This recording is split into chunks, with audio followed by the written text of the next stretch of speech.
How to increase the video quality in CapCut. Hello everyone, welcome to this channel. I'm Emily and I'm here to help you out today. So without any delay, let's get started. So first of all, open up the CapCut application on your device and then select any of the project that you want.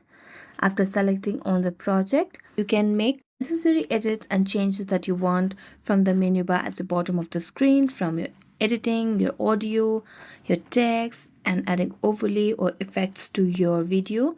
Also, you can select your aspect ratio and add filters to it. Now, in order to increase the video quality in CapCut, what you need to do is you can see the option of the resolution at the top of the screen. So just tap on that. And here you can see the resolutions over here. This from 480 pixel to 720, 1080 to 2000 and 4000. So you can just select any of the quality that you want. So right now it's in 1080 pixel. Now you can just swipe it to 2K or 4K and then you'll be able to increase the video quality, and then you can just tap on export and you'll be able to increase the video quality in CapCut.